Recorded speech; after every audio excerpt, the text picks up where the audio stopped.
أعوذ بالله من الشيطان الرجيم. بسم الله الرحمن الرحيم. لله نحمده ونستعينه ونستغفره ونعوذ بالله من شرور أنفسنا ومن سيئات أعمالنا من يهده الله فلا مضل له ومن يضلله فلا هادي له وأشهد أن لا إله إلا الله وأشهد أن محمدًا عبده ورسوله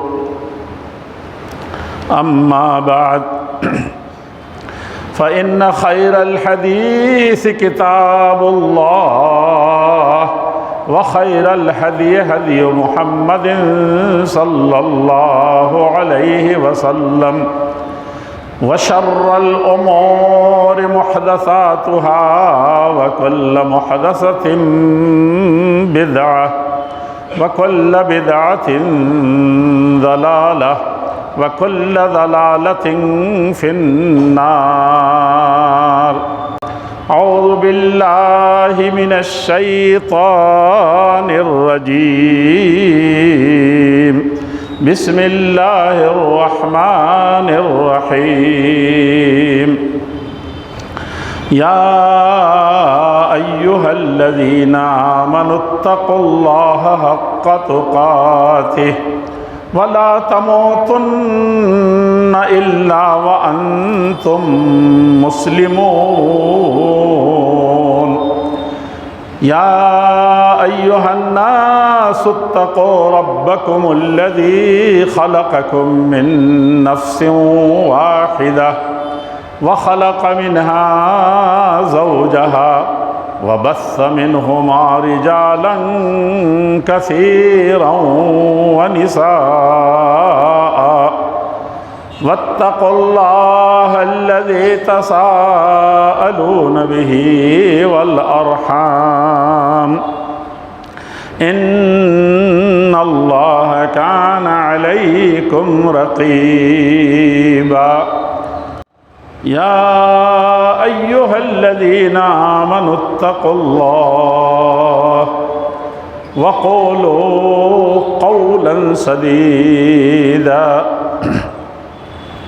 يصلح لكم أعمالكم ويغفر لكم ذنوبكم ومن يطع الله ورسوله فقد فاز ومن يطع الله ورسوله فقد فاز فوزا عظيما.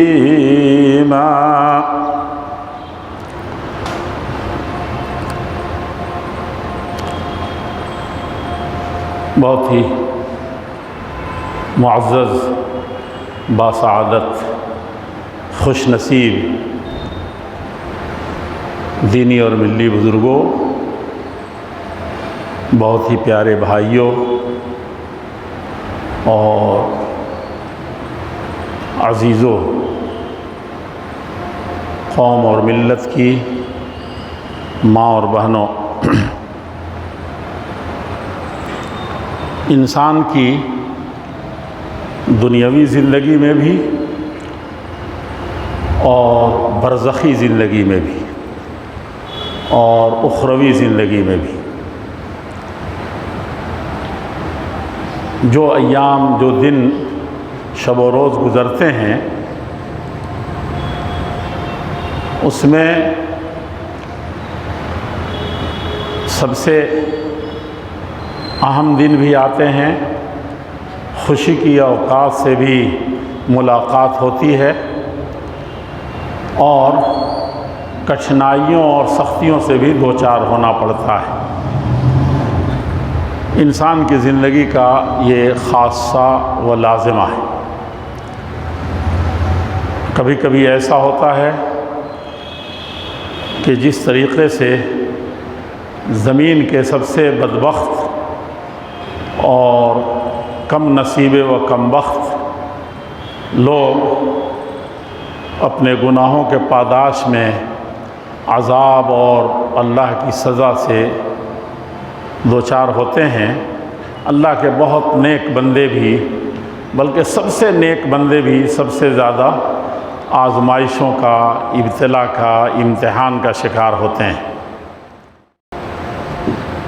یہ اللہ رب العزت والجلال کی اس زمین کے اور آخرت کے سارے نظام کو جو اس نے برپا کیا ہے، اس کو چلانے کا اور اس کو صحیح ڈھنگ سے لے جانے کا یہی طریقہ ہے۔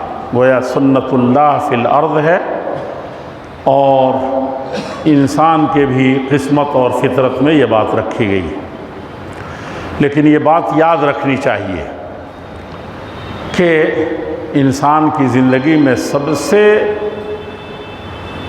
نعمت والی زندگی، سب سے زیادہ آرام اور عیش والی زندگی آخرت کی زندگی ہے، اور سب سے زیادہ انسانی زندگی میں کٹھن اور مشکل اور شدید ترین دن آخرت کا دن ہے۔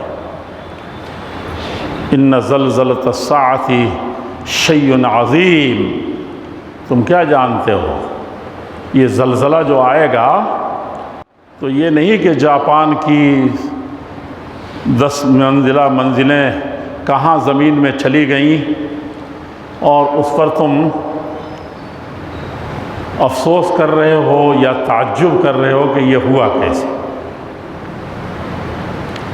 یا طوفانوں نے کیسی کیسی بستیوں کو اجاڑ دیا اور سیلابوں نے اپنے ریلے میں کیسے کیسے بڑے بڑے مکانات کو خس و خاشاک کی طرح بہا دیا۔ یہ سب کچھ دنیاوی زندگی کے بڑے بڑے جو حادثات ہیں، بڑے بڑے واقعات ہیں، بڑے بڑے سانحات ہیں، اور اس کو عربی میں کارثات بھی کہتے ہیں۔ یہ سب آخرت کے چھوٹے چھوٹے جو حادثات ہوں گے، جو سچویشن اور حالات و اتفاقیات آپ کہہ سکتے ہیں، اگر غافل ہیں تو دو چار ہوں گے، تو یہ دنیا کی سب سے بدترین عذاب، سب سے بدترین فتنے کچھ دکھائی نہیں دیں گے۔ وہ لگے گا کہ دنیا سب سے بڑی نعمت کی جگہ تھی، گرچہ سب سے بڑے بدبخت اور سب سے بڑے عذاب اور ذلت سے ہم ہی دو چار تھے۔ ایک کافر یہی کہے گا، ایک گنہگار یہی سمجھے گا۔ تو اللہ تبارک تعالیٰ نے فرمایا کہ قیامت کے دن کا زلزلہ تو بڑا عظیم سا ہوگا۔ یوم ترجف الراجفہ تتبعها الرادفہ۔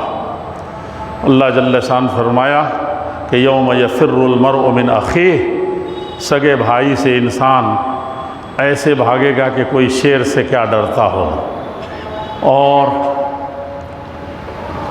اپنی ماں سے، اپنی بیٹی سے، اپنے بھائی سے، اپنے باپ سے وہ بہت بچھڑا ہوا نہیں ہوگا، وہ جان بوجھ کر کے بھاگے گا۔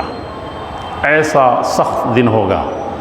اور اسی سلسلے میں یہ بات بھی عرض کی گئی، بتایا گیا ہے کہ یوم تذہل کل مرضعۃ عما ارضعت، ہر مصیبت کے وقت ماں ڈوب رہی ہے، بیٹا ڈوب رہا ہے، وہ بچی ہوئی ہے، ساحل مراد اور ساحل عافیت سے لگی ہوئی ہے، چھلانگ لگا دیتی ہے، اپنی جان جوکھم میں ڈال دیتی ہے، آگ میں کود پڑتی ہے، حالات سے مقابلہ کرنے کے لیے پروانہ وار وہ کہتی ہے کہ 100 جان قربان ہو جاؤں لیکن یہ بچ جائے۔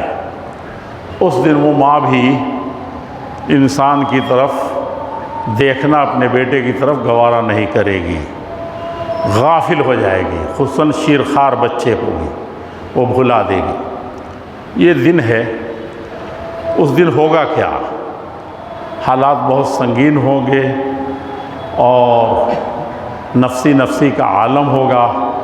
دنیا فی عشیۃ او ضحاہا، ساری زندگی جس نے لمبی سے لمبی زندگی پائی ہے، وہ یہ دیکھے گا کہ صبح کے وقت تھوڑی دیر کے لیے مجھے دنیا ملی تھی، یا شام کو سنجھلوکے میں آفتاب غروب ہو رہا ہے، اس وقت تھوڑی دیر کے لیے آنکھ کھولنے کو کچھ مل گیا تھا، پوری زندگی ویسے ہی نظر آئے گی۔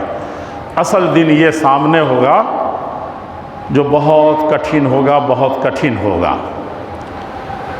اس دن کی سختیوں میں سے ایک چیز یہ ہے کہ گرمی اس دن ایسی ہوگی کہ ساری زندگی کے، ساری دنیا کی جتنی گرمی پیدا ہوئی ہوگی وہ اس کے ایک لمحے کے برابر بھی، اور ایک چھوٹے سے چھوٹے احساس کرنے والے گرمی کو اس سے بھی سب ملا کر کے، بلکہ اس جہنم اور دنیا کی جہنم جتنے ہیں آگ ہیں، سب کو اکٹھا کیا جائے تو اس دن کی تپش کے سامنے انسان کی اس دن کی تھوڑے دن کی گرمی بہت زیادہ ہو۔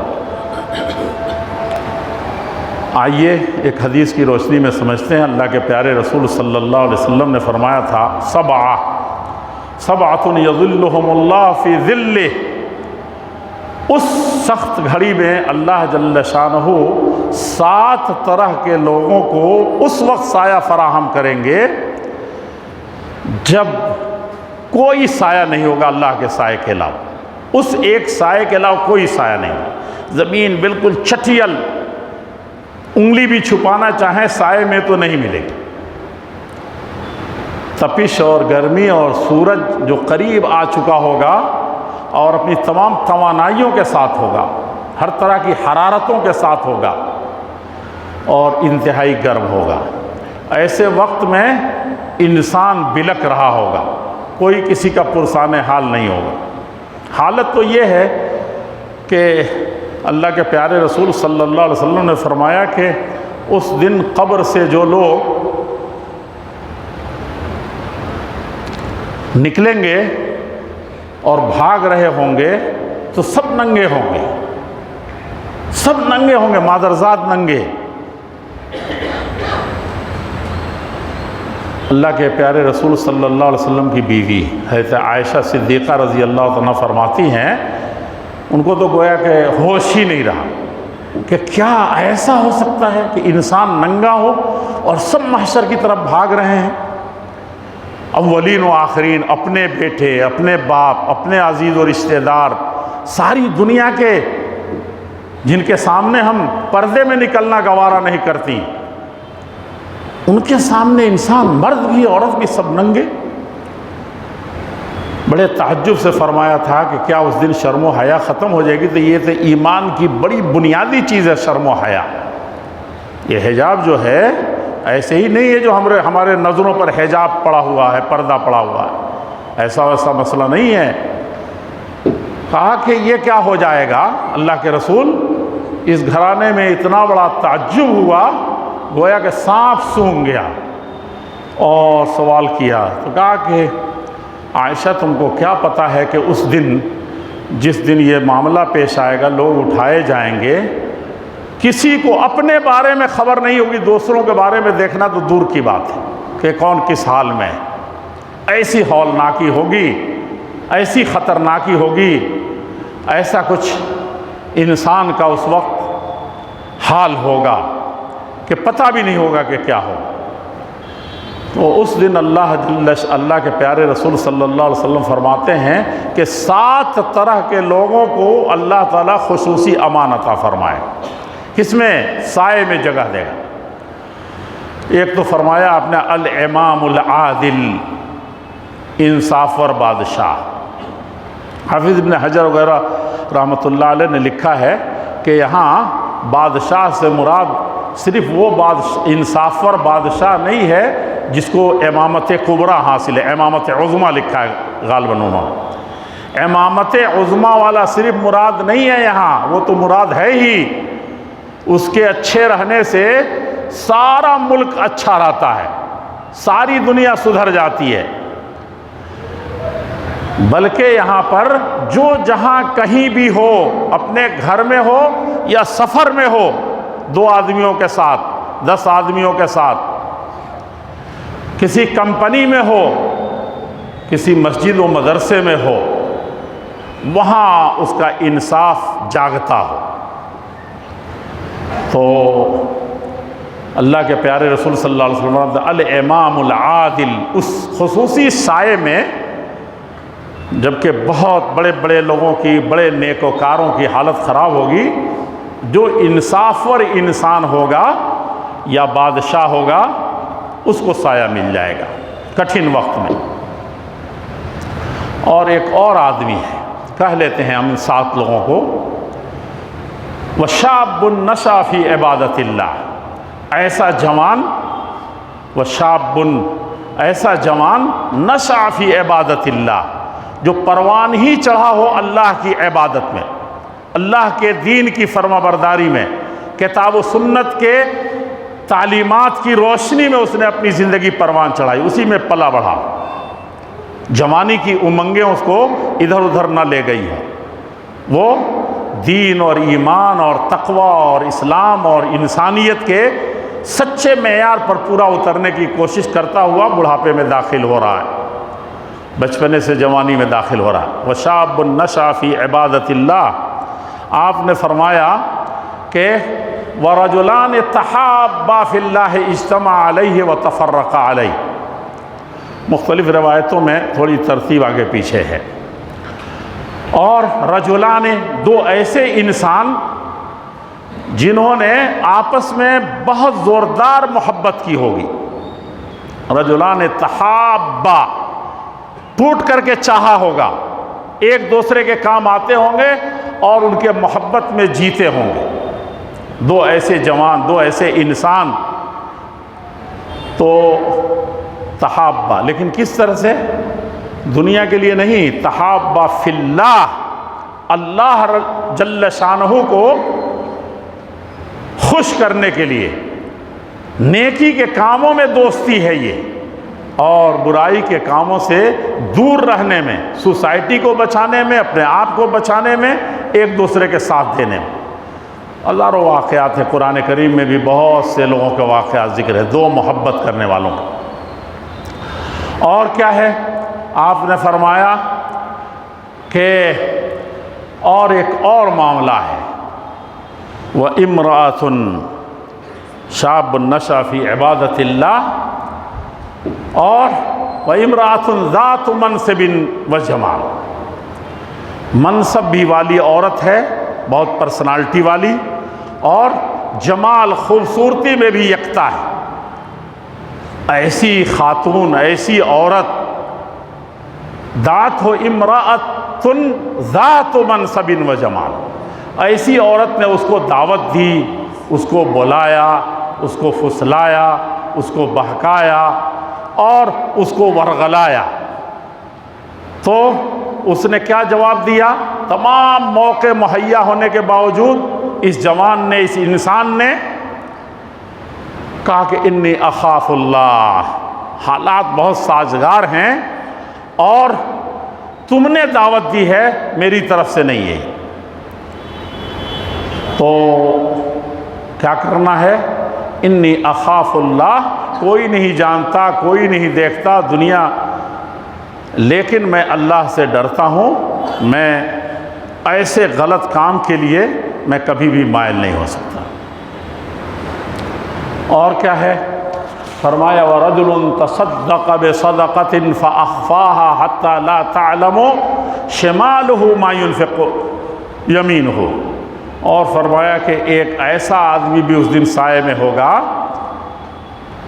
جس نے کیا کیا ہے، ایسا مرد اور عورت جو صدقہ کرتا ہے، اللہ کے راستے میں خرچ کرتا ہے، ضرورت مندوں کی ضرورت کو پوری کرتا ہے، مدد کرتا ہے لوگوں کی، ایسا صدقہ کیا کہ جو کچھ دائیں ہاتھ نے خرچ کیا ہے بائیں ہاتھ کو بھی خبر نہیں ہوئی، اتنا چھپا کر کے دیا، اس قدر اللہ کو خوش کرنے کے لیے کہ کہیں سے ریا داخل نہ ہو جائے، کوئی اس کی کوئی تعریف نہ کر دے کہیں سے، اس نے ایسے چھپا کر کے صدقہ دیا، تو اللہ جل شانہ اس کو خصوصی سائے میں جگہ عطا فرما دیں۔ مجھے یاد ہے بہت پہلے میں نے کبھی کہا تھا، مسلم شریف کی روایت کی روشنی میں، غالباً مسلم شریف کی روایت ہے کہ یہاں تک کہ اس کے دائیں ہاتھ کو خبر نہ ہو جو بائیں ہاتھ نے خرچ کیا. حتی لا تعلم یمینہ ما تنفق شمالہ، بائیں ہاتھ سے خرچ کیا تو دائیں ہاتھ کو بھی خبر نہیں ہوئی. تو محدثین میں کچھ لوگ کہتے ہیں کہ خرچ تو دائیں ہاتھ سے کیا جاتا ہے، سنت بھی یہی ہے، ہر کام میں اللہ کے نبی صلی اللہ علیہ وسلم دائیں ہاتھ پسند کرتے تھے. اس حدیث میں کیوں آیا؟ تو بہتوں نے کہا کہ وہم من الراوی، بیان کرنے والے نے بیان کرتے ہوئے تھوڑا سا زبان ادھر ادھر ہو گئی. کہنا یہ چاہیے تھا کہ بائیں ہاتھ کو خبر نہیں ہوئی جو کچھ دائیں ہاتھ نے خرچ کیا. لیکن یہاں ایک روایت میں، غالباً مسلم شریف کی روایت میں یہ ہے کہ بائیں ہاتھ کو خبر نہیں، دائیں ہاتھ کو خبر نہیں جو کچھ بائیں ہاتھ نے خرچ کر دیا. مجھے یاد ہے ایک صاحب یہاں سے جمعہ کے بعد ڈھیر دیر تک پیچھا کیا انہوں نے. ابھی ایک بڑے سفارت خانے میں مل گئے، وہاں بھی پیچھا کیا کہ مولانا ایسی غلط بات تو میں نے سنی نہیں. تو اگر مان لیا جائے کہ کچھ محدثین نے کہا ہے، یہی اصل ایمان ہے، یہی دین ہے، محدثین نے دین کو بہت ٹھکانے سے پہنچایا. یہ ہمیں کہ جیسے چاہیں نماز پڑھ لیں، جیسے چاہیں روزہ رکھ لیں، جیسے چاہیں زندگی گزار لیں، جب چاہیں جو منہ میں آئے کہہ دیں، چاہے اس کے اثرات بہت دور تک جاتے ہوں. تو میں نے ان کو سمجھانے کی کوشش کی تو اور زیادہ ناراض ہو گئے اور کہا کہ آپ لوگ اپنی ضد پر رہتے ہیں، ایسا کہیں ہو ہی نہیں سکتا ہے. سمجھا کہ نہیں سمجھا؟ ایک دوسرے صاحب نے سمجھانے کی کوشش کی تو اپنے علم کے غرے میں انہوں نے یہ کہا کہ ہوگا تو کسی نے بک دیا ہوگا تو ہم بھی بکیں گے. ہو سکتا ہے کہ کسی نے کہا ہو کہ وہم من الراوی، راوی سے شک ہو گیا یا وہم ہو گیا، لیکن حقیقت یہ ہے کہ جیسے آیا ہے. اور کچھ لوگوں نے فلسفہ بیان کیا ہے کہ دائیں ہاتھ بائیں ہاتھ کا مطلب ادھر رکھا ہوا ہے، ادھر سے نکالیں اس میں لائیں تب تک اتنے لوگ دیکھ لیں گے، ہے کہ نہیں؟ سچویشن کبھی ایسا آ جاتا ہے کہ بائیں ہی سے وہ کسی طریقے سے پکڑا اور بائیں ہی سے تھما دینا چاہتا، ہو سکتا ہے تاکہ کسی طرح سے پتہ نہ چلے. تو ایسا ہونا ممکن ہے، ہو سکتا ہے کہ ایسا بھی وارد ہو اور کسی راوی محدث کو غلط کہہ دیں تو یہ بہت بڑی چیز ہے. تو موشگافیاں بلا علم کے دین کے اندر بڑے خطرناک شوشے پیدا کرتے ہیں. دین کی تشریح جب آپ نے بھانت بھانت کی کر لی، ایک ہی حدیث، ایک ہی نبی، ایک ہی رسول، ما نزل لتبین للناس ما نزل الیہم، نازل کی ہوئی چیز کی صرف ایک شرح ہے، اور وہ شارح کون ہے؟ بیان کرنے والے، ایکسپلین کرنے والے صرف محمد الرسول اللہ صلی اللہ علیہ وسلم ہے. اب جتنے لوگ ہیں، جتنے علماء ہیں، جو جہاں سنتا ہے وہیں ایک تشریح کرنا شروع کر دیتا ہے. نتیجہ جانتے ہیں کہ اب قرآن حدیث کا کوٹ بھی شرح کرتا ہے. آپ کے 1400 سال کے سارے لوگوں کی ساری تشریح رکھی رہ جاتی. یہ بے راہروی ہم نے اپنائی ہے. اگر ہماری طرف سے منمانی یہ شرح نہیں ہوتی دین کی، ایمان کی، اپنے اعمال کی، اپنے اخلاق کی، لوگوں کے پر نظر رکھنے کی، تو دین اس طریقے سے بازیچہ اطفال نہیں بنتا، اس طرح سے بچوں کا کھلونا نہیں بنتا. ہم نے اس کو دین کو اپنے اپنے من کے مطابق ڈھالنے کی کوشش کی ہے، اور قرآن و حدیث تو زندہ رہے گا قیامت کے دن تک. لیکن ہماری بے راہروی سے اس دین کا کی جو تفسیر، اس کی صورت، اس کی شکل ایسی سامنے آئے گی کہ تیری صورت دیکھ کر دنیا نے پہچانی نہیں. دین کو کوئی نہیں پہچان سکتا، اسلام کو نہیں پہچان سکتا. بہرحال میں یہ کہہ رہا تھا کہ وَرَجُلٌ تَصَدَّقَ بِصَدَقَةٍ فَأَخْفَاهَا حَتَّى لَا تَعْلَمُ شِمَالُهُ مَا تُنْفِقُ يَمِينُهُ. ایسا انسان جس نے اس دنیا میں اس طریقے سے چھپا کے اللہ کو خوش کرنے کے لیے خرچ کیا ہوگا کہ داہنے ہاتھ نے خرچ کیا تو بائیں ہاتھ کو خبر نہیں ہو. اور فرمایا آپ نے کہ وَرَجُلٌ ذَكَرَ اللَّهَ خَالِيًا فَفَاضَتْ عَيْنَاهُ.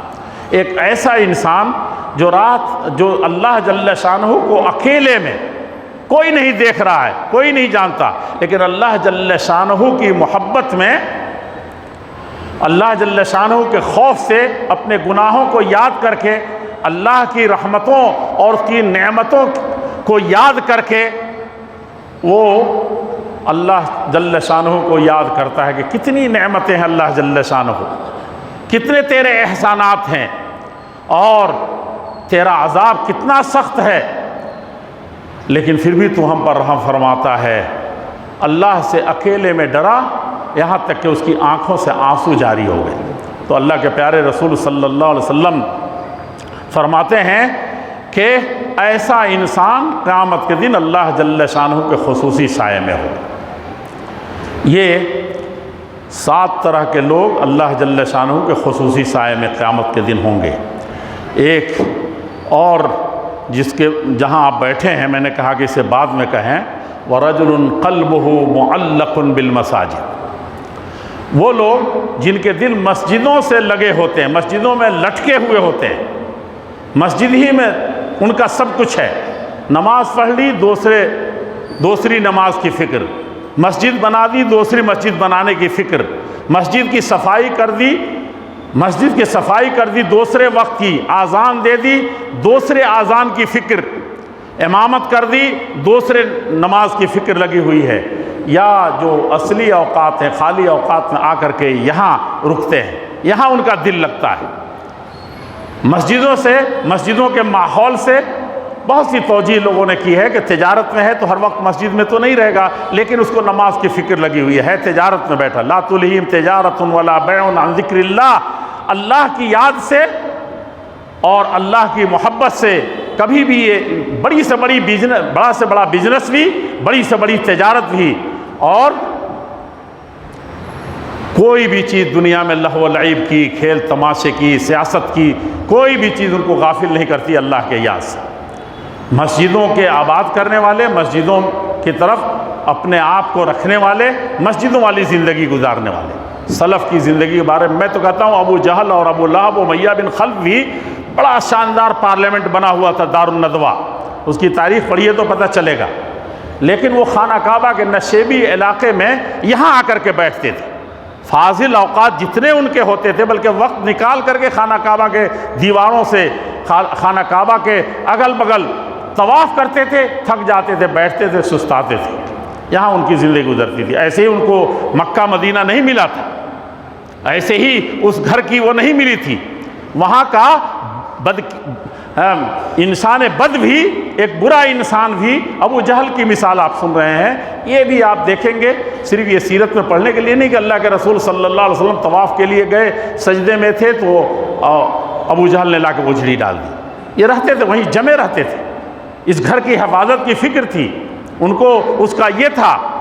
یہ چیزیں بھی ہم کو اپنی زندگی میں جاری و ساری، اگر مکہ مدینہ نہیں ملا ہے تو کم سے کم یہاں کی مسجدیں تو آپ کو ملی ہیں، یہاں کی جگہ تو ملی ہیں، لیکن اتنی لاپرواہی ہے کہ کہاں جاتی ہے، کیا ہوتا ہے، اس کا کوئی فکر نہیں ہے۔ کبھی کبھی کوئی شورش ہو، ایسے وقت میں ہمارا ایمان، ہمارا جوش ساتھ میں آتا ہے۔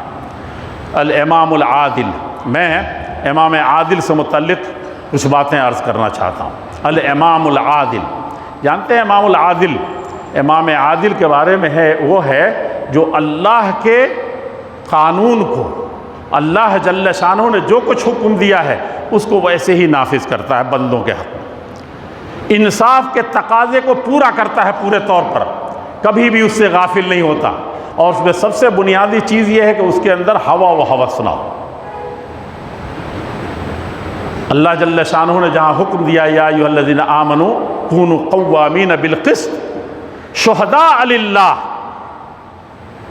ولو علی انفسکم، اللہ تعالیٰ نے فرمایا کہ انصاف کا ترازو بالکل قائم رکھو، کہیں بھی ادھر سے ادھر مت ہونے دو، تم اللہ کی طرف سے گواہ ہو، اللہ کی طرف سے مامور کیے گئے ہو، یہ ذمہ داری اللہ تعالیٰ نے تم کو دی ہے، تم ایسی صورت میں تم پورے انصاف کے ترازو کو، اس کے کانٹے کو بالکل برابر رکھو،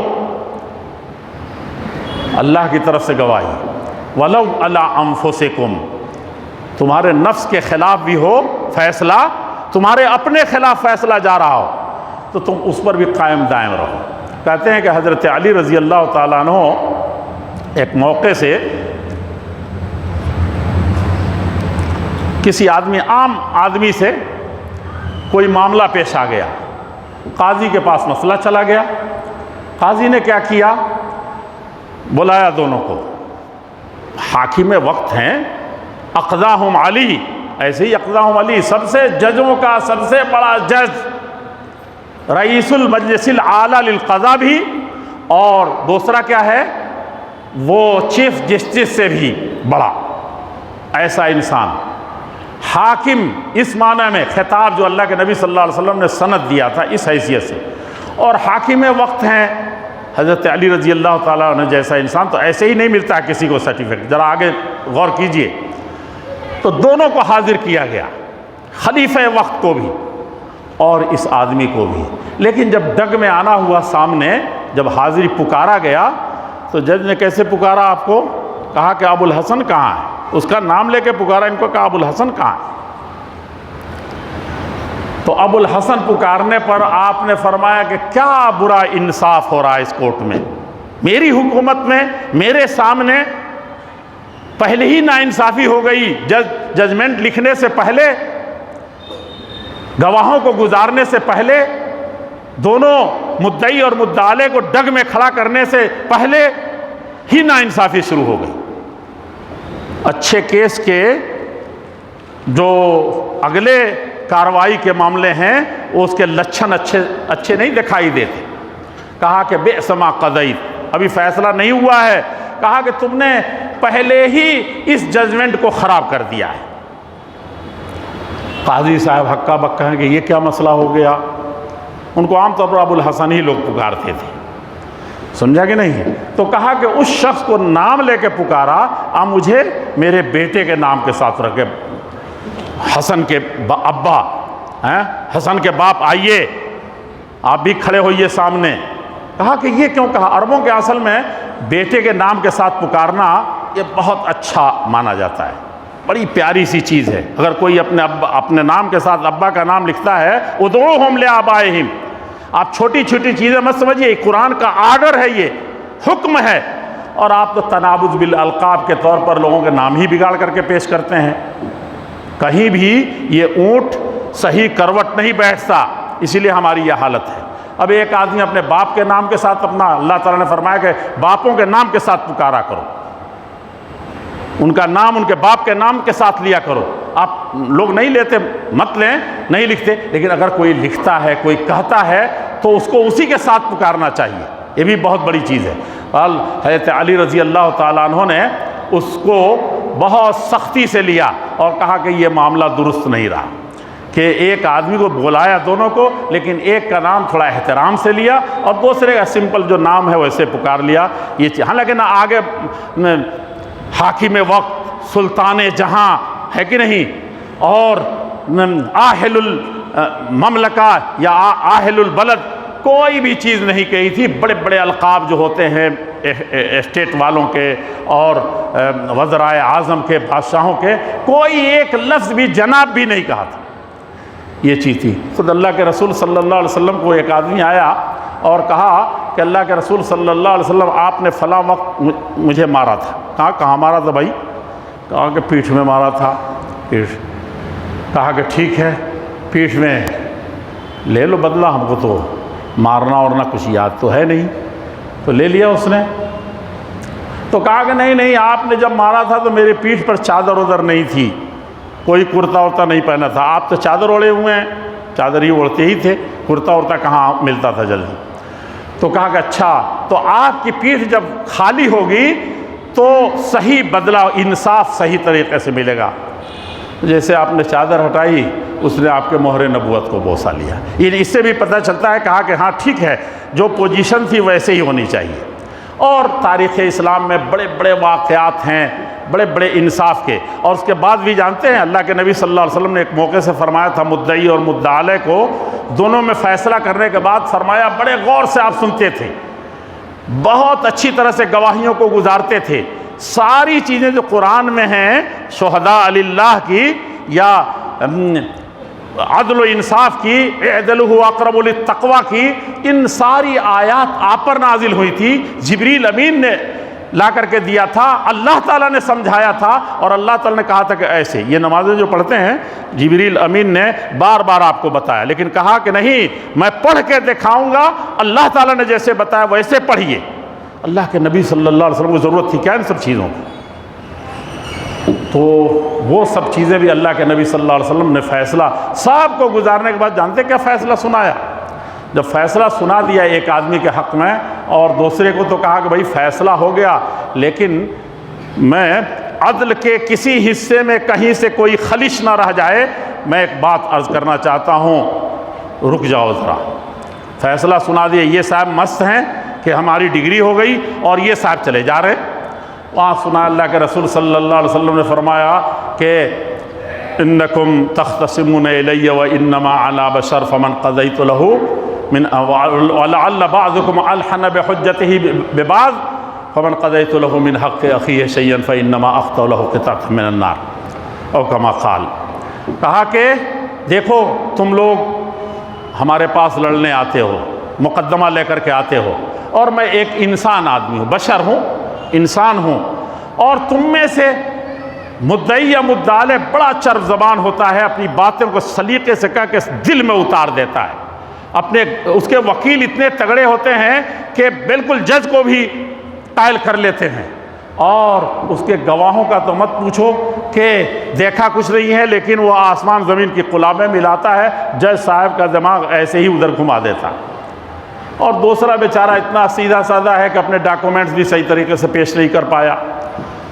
تو میں تو جو کچھ سنتا ہوں انہی انصاف کے تقاضے کو پورا کرتا ہوں، میں جو کچھ حق سامنے ہے اس کو بیان کر دیتا ہوں، فیصلہ انہی بنیادوں پر کرتا ہوں، آج بھی میں نے ایسے ہی کیا ہے۔ لیکن ایک بات یاد رکھو، فمن قضیت له من حق اخیہ شیئا، دستاویز کی بنا پر، گواہوں کی بنا پر، وکیلوں کی بنیاد پر اور سچویشن کی بنیاد پر جو میرے سامنے ظاہر ہوا ہے، حق و انصاف کا تقاضا یہ ہے کہ میں نے جو فیصلہ کیا وہ بالکل 100% درست کیا ہے، لیکن تم دونوں زیادہ بہتر جانتے ہو کہ یہ چیز، یہ زمین کا ٹکڑا جو میں نے تمہیں دیا ہے، یہ پلاٹ جو الاٹ ہوا ہے، یہ تمہارا ہے یا تمہارے بھائی کا ہے، تم دونوں بہتر جانتے ہو اس کی حقیقت کو۔ تو میں نے جو قطعہ، یہ پلاٹ جو تم کو دے دیا ہے، یہ پلاٹ جو ہے محمد الرسول اللہ صلی اللہ علیہ وسلم نے دیا ہے۔ محمد الرسول اللہ صلی اللہ علیہ وسلم بولتے ہی نہیں تھے جب تک اللہ رب العزت والجلال کا حکم نہیں ہوتا، وحی ہوتی تھی آپ کا بولنا بھی، لیکن یہاں انسانیت کے ناطے جو آپ نے اپنی طرف سے فیصلہ کیا، وحی نہیں آئی، تو آپ نے کہا کہ میں جہنم کا ایک پلاٹ دے رہا ہوں جس میں جہنم کے ساری دنیا کی آگ بھی جمع ہو کر کے ویسی آگ نہیں ہوگی جیسے آگ میں تم کو پھینک رہا ہوں میں۔ فبکر رجلان، وہاں دیکھیے یہاں جج صاحب ایسے ہیں تو مدعی اور مدعا بھی کیسے ہیں، فبکر رجلان، بعض روایتوں میں آتا ہے کہ دونوں زار و قطار رونے لگے، ھذا یقول ھذا لاخی وھذا یقول ھذا لاخی۔ اب مدعی صاحب کہنے لگے جن کو یہ پلاٹ ملا تھا، پھوٹ پھوٹ کے رو رہے ہیں، کہہ رہے اللہ کے رسول یہ میرا پلاٹ نہیں تھا، حقیقت میں اسی کا تھا، اس کو دے دیجئے، یہ جہنم کا ٹکڑا ہمیں نہیں چاہیے۔ اور دوسرا کہہ رہا کہ اللہ کے رسول اس فیصلے اور اس کے بعد میرا کوئی حق ہی نہیں بنتا، میں اس کی طرف تاک نہیں سکتا، یہ میرے بھائی کا ہے، دونوں پھوٹ پھوٹ کے رو رہے ہیں۔ تو کبھی مدعی اور مدعا بھی دیکھنا ہے۔ کہنا یہ ہے کہ حاکم کے بارے میں کہ حاکم جب ٹھیک ہوتا ہے تو پوری رعیت درست ہوتی ہے۔ اذا کان رب البیت للضف ضاربا فشیمۃ اہل البیت کلہم رقص، جب گھر کا مالک ہی الول جلول الٹا سیدھا ہوگا تو پورے گھر والے ویسے ہی ہو جائیں گے۔ اور لیکن کبھی بھی الٹ کر کے آپ نے پلٹ کر کے نہیں دیکھا، کہا کہ اللہ رب العزت والجلال تم اچھے ہوتے ہو تو رعیت تو حاکم اچھے ملتے ہیں تم کو، تم نیک ہوتے تو حاکم نیک ملتا ہے تم کو، تم اگر انصاف برتتے ہو اپنے ماتحتوں پر اپنے گھر میں تو اللہ جل شانہ تمہارے ساتھ انصاف اور حاکم مسلط کرتا ہے، اور اگر تم ظالم ہو، تم نے ظلم کیا ہے تو اللہ تبارک تعالیٰ تمہارے اوپر ایسے ظالموں کو مسلط کرتا ہے کہ پھر تمہاری دین و دنیا سب خراب کر کے رکھ دیتا ہے۔ یہ اسلامی تاریخ میں بہت سارا ہے، اس لیے یہ ایک طرفہ معاملہ نہیں ہے کہ حاکم کے درست ہونے سے ساری رعیت درست ہو جائے گی یا اس کے ہونے سے سب کے سب درست ہو جائیں گے، یہ معاملہ دو طرفہ ہے، بلکہ عام طور پر اللہ جل شانہ عادل حاکم کو، انصافور کو، قوم میں ولی ہیں، قوم میں بزرگ ہیں، قوم میں تہجد گزار ہیں، قوم میں انصافور ہیں، ایسی صورتوں میں اللہ جل شانہ ان کو عطا فرماتا ہے۔ امام عادل، اس کے اور بہت سے، ایک تو میں نے بتایا کہ وہ خواہشات نفس کی پیروی نہ کرتا ہو، تقوی سے عاری ہو اور اللہ سے ڈرنے والا ہو۔ یہ ایسا حاکم اللہ رب العزت والجلال جب ہوگا تو اس کو جنت الفردوس میں جگہ، اس کو قیامت کے دن سایہ عطا فرمائیں گے۔ اللہ رب العزت والجلال سے دعا کریں کہ رب العزت والجلال ہم کو ان 7 لوگوں میں سے، اللہ کے نبی نے تحدید فرمائی تھی، کسی نبی کی نہیں، کسی رسول کی نہیں، کسی عالم کی نہیں، کسی تہجد گزار کی نہیں، بلکہ آپ نے 7 لوگوں کی صرف گارنٹی دی ہے اللہ کے حکم سے۔ ان 7 لوگوں میں اگر صحیح معنی میں جمہور نہیں، بہت سے لوگ ہو جائیں محلوں میں اور ملک میں، تو یقیناً دنیا میں بہت سی ناانصافیاں ختم ہو سکتی ہیں، بہت سے معاملات حل ہو سکتے ہیں۔ ورنہ ہم صرف اگر یہ امام عادل کی تلاش میں نکلیں تو گھر گھر دیکھا ایک ہی لیکھا، ہر طرف ایک ہی طرح نظر آئے گا اور کہیں بھی انصاف نہیں مل پائے گا۔ پھر کبھی یہ جاننا چاہیے کہ امام عادل کے ساتھ رہنے کے تقاضے کیا ہیں، یہ بھی جاننے کی ضرورت ہے۔ اماموں کے ساتھ، بادشاہوں کے کسی ادارے میں رہتے ہیں اور اس کا ناظم ہے، اس کا صدر ہے، آپ کے محلے میں کوئی مکھیا ہے کوئی، تو اس کے ساتھ رہنے کے کتنے یہ ہے۔ صرف ایک جوانوں نے پڑھ لیا ہے، کچھ لوگوں نے جان لیا ہے کہ کلمۃ حق عند سلطان جائر، کیا ہے وہ؟ افضل الجہاد، افضل الجہاد کلمۃ حق، حق بات ظالم بادشاہ کے سامنے کہہ دینا، یہی سب سے بڑا کیا ہے، جہادوں میں سب سے بڑا جہاد ہے۔ اگر کسی کو قرآن و حدیث معلوم نہ ہو، اللہ کے نبی صلی اللہ علیہ وسلم کی سنت معلوم نہ ہو، قرآن و حدیث کی تاشیر نہ ہو، تو اس کو یہ حدیث کو پڑھنا بھی نہیں چاہیے، نہ اس فریضے کو ادا کرنا چاہیے۔ بڑے بڑے محدثین، بڑے بڑے ائمہ، بڑے بڑے امام گزرے ہیں۔ ارے حجاج ابن یوسف جو روئے زمین کا ایسا مبیر الامہ لوگ کہتے ہیں اس کو، ایسا یہ جمعہ کا خطبہ دیتا تھا اور تلواروں کو لے کر کے، یہ میں تاریخی بات بتاتا ہوں، تلوار لے کر کے ایسے کھڑا رہتا تھا اور کہا کہ خطبہ ختم ہوگا تو نماز کے بعد ایسے ہی بیٹھے رہنا۔ میں نے بہت سے سر ایسے دیکھے ہیں کہ بالکل صاف صاف نظر آ رہے ہیں کہ یہ پھل پک چکے ہیں اور ان سب کو کاٹنے کا وقت آ گیا ہے، اور پھر ایک طرف سے کاٹنا شروع کرتا تھا۔